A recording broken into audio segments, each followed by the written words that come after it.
Yeah, I think the thing is that they have to listen to what Trae Young wants, right? And by and large, he did exactly what they wanted last year, which was helping them develop a guy like Dyson Daniels, who they brought over in that DeJounte Murray trade to the Pelicans, and then of course Zach Risachet.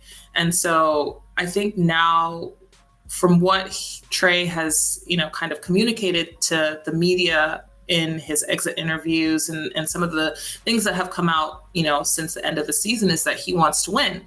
And so when your, star player sort of starts to put that mandate out there publicly, you're going to have to start to shape the roster, in that sort of way. And I think the other thing too is when Quinn Snyder took this job, he wasn't necessarily interested in building a new or rebuilding a team. I think he wanted to be in a position where he was coaching a team that was contending. And so when you have those sort of two pieces together, you're going to have to kind of build a roster accordingly. And I think, as you mentioned, with bringing in Karis LeVert and George Niang, they had Larry Nance Jr. as well, who are pretty, loud locker room voices in very different ways. Karis not as much; he's a little on the quieter side, but still a prominent locker room voice. It sort of starts to signal that the Hawks are trying to position themselves as a team that's going to be competing. And I think the fact that last season they started off so well, at one point they were fourth in the East, but then the injury to Jalen Johnson happened and it kind of tanked the rest of the season. It signals that the Hawks are a much more competitive team, even if they are not necessarily expected to be.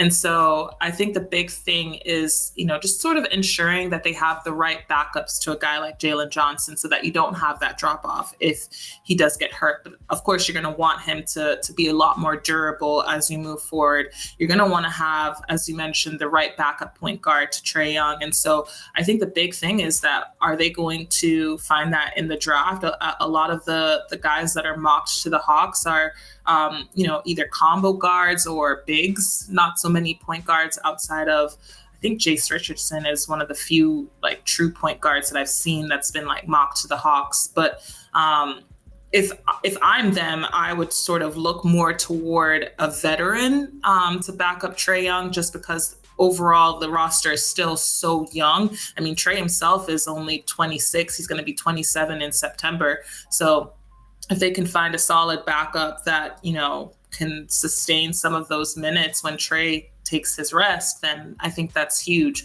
I think they put a lot of pressure on Dyson Daniels to try to be that. And that's not to say that Dyson, didn't do well with that. But again, he's still young, he's still inexperienced, and he's still kind of unfolding parts of his game that, if you're a team that's trying to win, you might not necessarily have the time to explore all of those. Yeah, and I think you touched on it there, that they've brought in a lot of pieces, but I think they've also needed to figure out the depth, especially with backup point guard being one that I can't say you can go into this offseason with Kobe Buffkin confidently being that guy without bringing in even a guy like just Corey Joseph or something, who that was his role with the Magic, and the Magic probably felt so happy they had signed him, not thinking that he would play as much as he ended up doing. And I'm not saying that he set the world on fire, but that's those type of guys that, are competent veterans that you can pay a minimum salary to, and they're going to at least carry you to a couple games at a time. For sure. And I think too, in somebody that watched a lot of Corey Joseph when I covered the Pistons a few years ago, you can't necessarily knock the effect that he can have on young point guards or young guards, and just sharing, his experience. I mean, he does have a ring, if I'm not mistaken, from the 2020 or 2014 San Antonio Spurs. So that's not nothing. Whether or not he played a lot of minutes in those games is a different, but he still has that experience, and nothing, truly prepares somebody for, longevity in the NBA than experience, especially playoff experience. And I think the biggest example of that is the Detroit Pistons, which, you saw it was a combination of shooting and experience that they brought over with Tobias Harris, Malik Beasley, even Dennis Schroeder, and Tim so Hardaway forth. Jr. Tim Hardaway, another one that really gave Cade Cunningham, and which I think in a similar with George Niang, Karis LeVert, even with Dyson Daniels having his shot fall this year, Zachary Risache. This is a team that is realizing they're giving Trae Young guys who don't need the ball in their hand, but also when they do have the ball, they're able to score effectively. So two things. A, Larry Nance. I've heard people report that he was a huge locker room presence, but he played 24 games. It was really weird how that was reported. Any insight in terms of like why was it kind of almost like it was like not really ever clarified what went wrong? He just got hurt, and they weren't even like, the like soft tissue injuries. They were like bone injuries, things that you just can't really rush to heal. I mean, he had a broken hand, a few games into the season where it kept him out for a few weeks. Is like the outside of his pinky, his fifth finger, and then in a game against Orlando. He basically broke his patella, I think it was, or something around like the knee area. It's I never heard it before either. Yeah. The injury. Yeah. So it's not that he wasn't, unwilling to play. It was just that he had these freak injuries that you just like, what can you do? It's not even a knock against his durability. Like if you break a bone, like like what can you do? Except like maybe put him in bubble wrap. I don't know. So again, it's not like muscle stuff where it's like overuse or anything like that. It's just stuff that happened in games. And like you can't train a bone to not break. I don't know. Yeah. Like, does that explain? I don't know. It was more so I was asking the sense that like maybe it was almost so quietly how it was reported because he was impactful in the beginning of the year when they had him.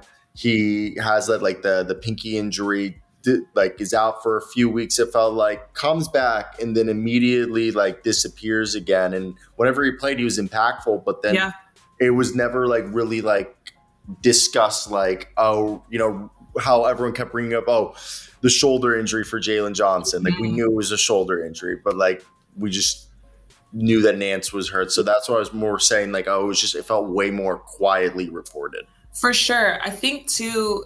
So like the game where Larry's bone broke in the leg, it was like he was driving into the basket for a layup, and Franz Wagner was like defending him, and like he went up to contest the shot, and his leg went out and made contact with like Larry's knee area, and immediately you just saw Larry go down and grab his knee, and he couldn't put any weight on it. He needed help coming off the court.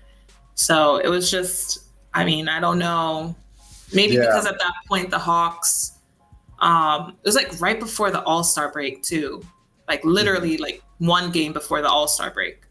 So I don't know if that affected why it was so quiet, but. And I knew he had just came back. It felt like a week or two prior, like it was. It's like 2 or 3 weeks. Yeah. He didn't get much stretch. So with that being said, it seems like they really valued a lot of their veterans this year. And I know from conversations I had with people that they were deep in a Brandon Ingram like trade talks. It seemed that they were hoping to bring Brandon Ingram to basically play the Jalen Johnson role as not like a rental. They were going to give him similar extension, but play that role so they can make a play-in push. They had that idea. Obviously, that fell through. Yeah. But I think that mentality is telling that they were ready to like cash their chips in. Booyah. And what is your thoughts with that? They have like 2 picks. They clearly, it's not that they have a luxury of cap space or anything, but I would call it cap flexibility to do things, especially bring back or just it's not like a great free agent class. We know trades are going to be there. So, what is your expectation with this team, especially with what you said that they probably want to be somewhat competitive this year with Trae Young wanting to win?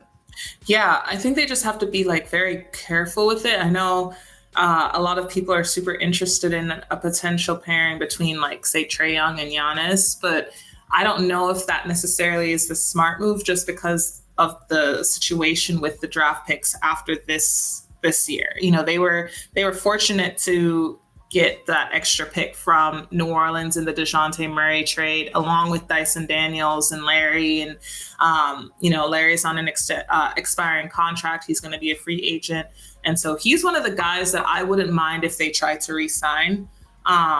In fact, I would love it if they did, just because of how much of a positive influence he was on that locker room in terms of trying to keep, everything together. Because the few seasons before, there's just a lot of like fracturing in terms of just like different factions in terms of the locker room. It's not that they didn't like being around each other or liked playing with each other or anything like that, but it was just, you could tell there were clear groups of players that were friends. Whereas this past season, there was just so much free flowing in terms of the friendships in the locker room. You couldn't quite say this is a clique or this is a clique or that's a clique.